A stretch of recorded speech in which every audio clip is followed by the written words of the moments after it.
एक ऐसा समय भी था जब अरब में इंसानियत की रोशनी बुझ चुकी थी। गुलामों के साथ बहुत कठोरता से व्यवहार किया जाता था और उस समय मूर्तियों की पूजा बहुत ही आम बात थी। जुल्म और जिहालत ने इंसानों के दिलों में जड़ें जमा ली थी। उस दौर में क्या हुआ जिसने अरब की उस अंधेरी रात को रोशनी में बदल दिया? क्या सच में कोई ऐसा पैगंबर आया जिसने इतिहास को पलट कर रख दिया? 570 ईस्वी में जब पैगंबर मोहम्मद सल्लल्लाहु अलैहि वसल्लम जी का जन्म हुआ तो काबा में रखे बुत खुद ब खुद गिरने लगे और पारसियों के मंदिर में सदियों से जलती हुई आग भी बुझ गई। यह संकेत था कुछ बड़ा होने का। नबी पाक सल्लल्लाहु अलैहि वसल्लम बचपन से ही ईमानदारी और नेक दिली से लोगों के दिलों में अपनी जगह बना चुके थे, लेकिन जब नबूवत की घोषणा करी तो वही लोग उनके दुश्मन बन गए। अचानक से एक नई क्रांति की शुरुआत हुई और जिसके बाद इस्लाम का उदय धीरे धीरे एक सुनामी बन गया। आइए जानते हैं आखिर कैसे एक अकेला पैगंबर अरब की धरती को बदल कर रख देता है। दरअसल जब नबी सल्लल्लाहु अलैहि वसल्लम 40 साल के हुए तो उन्होंने नबूवत का आगाज किया। नबूवत का पहला संदेश इकरा था, जो कि इल्म और हिदायत की दावत थी, जिसका जिक्र आज भी कुरान में देखने को मिलता ही है। जब नबी सल्लल्लाहु अलैहि वसल्लम ने इस्लाम का पैगाम फैलाना शुरू किया तो सबसे पहले हजरत अली और हजरत खदीजा रजी अल्लाहु अन्हुम ने कबूल किया। लेकिन जैसे जैसे इस्लाम का संदेश फैलता गया वैसे वैसे मक्का के कुछ लोगों ने इसका विरोध करना शुरू कर दिया।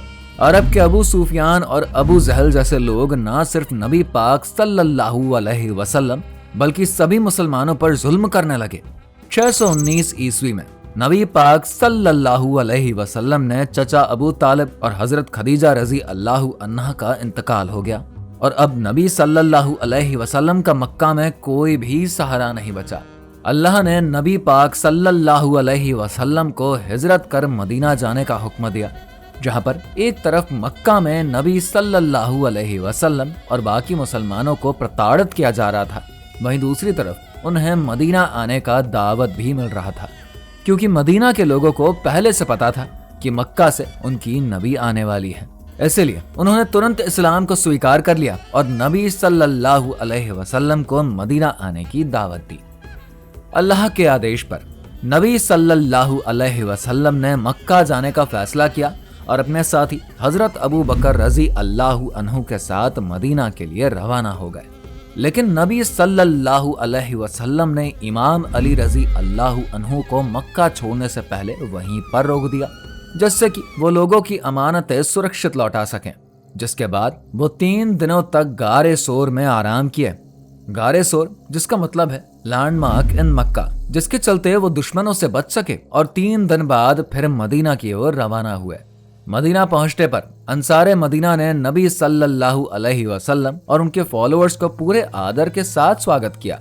मदीना पहुंचते ही नबी सल्लल्लाहु अलैहि वसल्लम ने वहां के यहूदी कबीलों से एक समझौता किया कि अगर मदीना पर कोई बाहरी हमला करता है तो सभी कबीले एकजुट होकर मदीने की रक्षा करेंगे। लेकिन हिजरत के 2 साल बाद इस्लाम की पहली जंग हुई, जैसे कि जंगे बद्र कहा जाता है। मुसलमानों में मक्का में सब कुछ छोड़ दिया था और उनकी संपत्ति मक्का वालों ने हड़प ली थी। इस पर अल्लाह ने मुसलमानों को अपनी संपत्ति वापस लेने का हुक्म दिया। हालांकि मुसलमानों के पास बहुत ही कम हथियार और संसाधन थे, फिर भी नबी सल्लल्लाहु अलैहि वसल्लम की आज्ञा पर वो जंग के लिए तैयार हो गए। इसके साथ ही इस्लाम के शत्रु अबू सुफियान ने भी अपनी सेना के साथ मुसलमानों पर हमला करने का फैसला किया।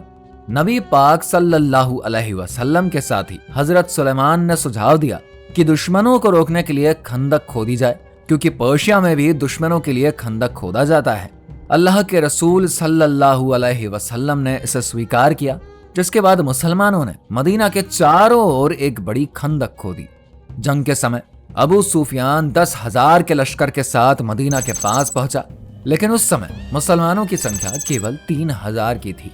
इस खंदक ने दुश्मन को मदीना तक पहुंचने से रोक दिया, लेकिन उसमें से एक इंसान अमर बिन अब्देवद ने उस खतरनाक खंदक को भी पार कर लिया। यह अरब का सबसे बड़ा योद्धा था, जिससे कि सभी लोग डरते थे। इसलिए मुसलमानों में किसी की भी हिम्मत उससे टक्कर लेने की नहीं हुई। इसके बावजूद भी 27 वर्ष अली इमाम ने अपने नबी सल्लल्लाहु अलैहि वसल्लम से जंग में जाने के लिए मिशन मांगी, नबी साहब के 2 बार मना करने के बाद तीसरी बार उन्हें जंग में जाने की इजाजत दे दी, लेकिन अमर बिन ने युद्ध से इनकार कर दिया क्योंकि इमाम अली के पिता अबू तालिब और अमर बिन एक दूसरे के बहुत ही अच्छे दोस्त थे। अमर बिन को इमाम अली से युद्ध ना करना पड़े, इसके लिए उन्होंने इमाम अली से अपने हिसाब से 3 ख्वाहिश मांगने के लिए कहा, जिसके बाद इमाम अली ने 3 शर्तें रखी। पहली कि वह इस्लाम कबूल कर ले, दूसरी कि वह जंग छोड़ दे, और तीसरी ये थी कि वह उनसे मुकाबला करे। ये सुनते ही अमर बिन गुस्से में आकर इमाम अली पर हमला किया, लेकिन इमाम अली ने एक ही बार में उसको परास्त कर दिया। ये मंजर देख दुश्मनों के तो होश ही उड़ गए। इसके बाद काफिरों ने यहूदियों से मदीना में प्रवेश का रास्ता मांगा। यहूदियों ने मुसलमानों से धोखा किया क्योंकि मक्का के यहूदी मोहम्मद से मिले हुए थे, जिसके जरिए उन्हें मदीना में प्रवेश होने का मौका मिला, जिससे कि मुसलमानों पर खतरा मंडराने लगा। उसी समय अल्लाह के हुक्म से नुएम बिन मसूद ने इस्लाम कबूल कर लिया और एक चाल के तहत काफिरों को उलझा दिया, और युद्ध के दौरान अचानक से तेज आंधी आई और उनका भोजन भी खत्म हो गया, जिससे कि वो वापस लौट गए। इस प्रकार से अल्लाह की मदद से काफिर वापस लौट गए। खंदक की जंग के बाद जब नबी अलैहिस्सलाम आराम करने लगे तो हजरत जब्राइल ने आकर बताया कि यह समय आराम करने का नहीं है, क्योंकि यहूदियों से बदला लेना अभी बाकी है। जिसके बाद नबी अलैहिस्सलाम ने इमाम अली के लीडरशिप में एक फौज भेजी और कहा कि असर की नमाज वहीं पढ़ेंगे। वहां पर जब यहूदियों का सामना मुसलमानों से हुआ तो यहूदियों ने नबी अलैहिस्सलाम से अपने फैसले के लिए साद बिन मुआज रजी अल्लाह ताला अन्हा को चुनने की दरख्वास्त करी, क्योंकि वो उन्हें पहले से जानते थे। जिसके बाद साद बिन मुआज ने उनका फैसला उनकी किताब तौरात के अनुसार ही किया, जिसमें गद्दारी की सजा मौत बताई गई। इस फैसले के बाद हजारों यहूदियों को मौत के घाट उतार दिया गया, लेकिन उनके बच्चों और औरतों को छोड़ दिया गया। आज नॉन मुस्लिम्स इस घटना की वजह से नबी अलैहिस्सलाम को बुरा भला कहते हैं, लेकिन यहूदियों पर वही कानून लागू किया गया जो कि उनकी किताब तौरात में पहले से लिखा था, और यही कानून आज पूरी दुनिया में लागू किया जाता है।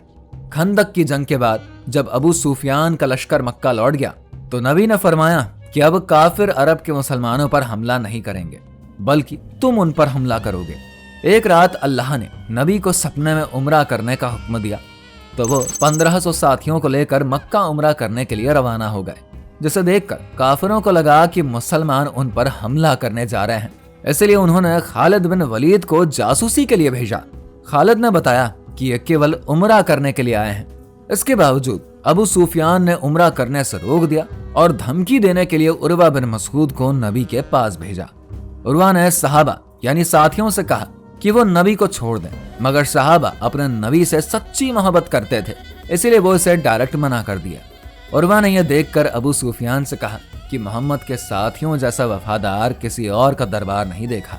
जिसके बाद अबू सुफियान ने ना चाहते हुए मुसलमानों के साथ एक डील करी, जिसमें कि 3 शर्तें थी। पहली शर्त थी कि मुसलमान इस साल नहीं अगले साल उम्रा कर सकते हैं। दूसरी थी कि कोई मक्का से मदीना आएगा तो उसे लौटाया जाएगा, लेकिन मदीना से मक्का आने वाले को नहीं लौटाया जाएगा। और तीसरी शर्त थी कि 10 साल के लिए कोई जंग नहीं होगी। एक्चुअली खैबर यहूदियों का सबसे अमीर किला था, जो कि मुसलमानों के दुश्मनों का समर्थन करता था। इसीलिए नबी ने इसे फतह करना जरूरी समझा और 1600 मुसलमानों के साथ खैबर पहुंचे। यहाँ पर यहूदी पहले से तैयार थे और उनके पास अरब का एक महान योद्धा मरहब भी था। नबी ने झंडा इमाम अली को सौंपा। इमाम अली ने मरहब का मुकाबला किया और उसे एक बार में मार गिराया, फिर किले का दरवाजा उखाड़ कर फेंक दिया। इस जीत के बाद मुसलमानों ने खैबर फतह कर लिया। बाद में नबी ने बसरा के गवर्नर को इस्लाम की दावत भेजी, लेकिन गवर्नर ने उस दूत का कत्ल कर दिया। जिसके बाद नबी ने 3000 का लश्कर रोमन एम्पायर से जंग करने के लिए तैयार किया और उसका लीडरशिप ज़ैद बिन हारिसा ने किया। जंगे मूता में 1 लाख रोमन सैनिकों के खिलाफ ये लड़ाई लड़ी गई, जिसमें ज़ैद, जाफर और अब्दुल्लाह बिन रवा शहीद हुए। खालिद बिन वलीद ने सेना का नेतृत्व संभालकर एक योजना बनाई और मुसलमान सुरक्षित मदीना लौटे। इसके बाद कबीला बानु बकर ने मुसलमानों का 10 साल वाला डील तोड़कर कबीले बानु खुजा पर हमला कर दिया, जिससे कि नबी ने मक्का पर चढ़ाई करने का फैसला किया।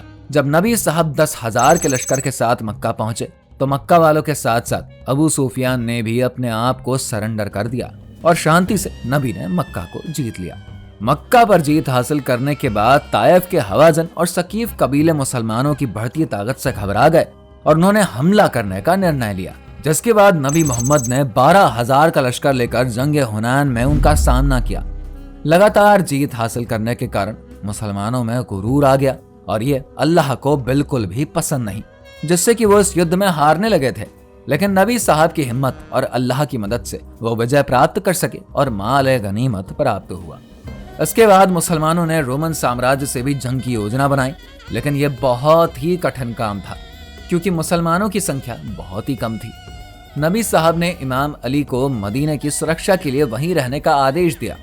जब मुसलमान तबूक पहुंचे तो रोमन सेना बिना युद्ध किए ही पीछे हट गई। लौटते समय 12 मुनाफिकों ने नबी साहब पर हमला करने का प्रयास किया, लेकिन अमार इब्न यासिर और हुज़ैफा बिन यमान ने उनकी रक्षा कर ली। इस जंग के बाद मुनाफिकों ने अलग मस्जिद बनानी चाही, लेकिन नबी के लौटने पर वो मस्जिद ध्वस्त कर दिया गया। ये नबी साहब की आखिरी जंग थी, जिसके बाद इस्लाम एक ग्लोबल पावर के रूप में दुनिया भर में फेमस हो गया। लेकिन उनकी मौत के साथ ही इस्लाम के इतिहास में एक नया चैप्टर शुरू हुआ और इस तरह से इस्लाम धर्म का उदय हुआ।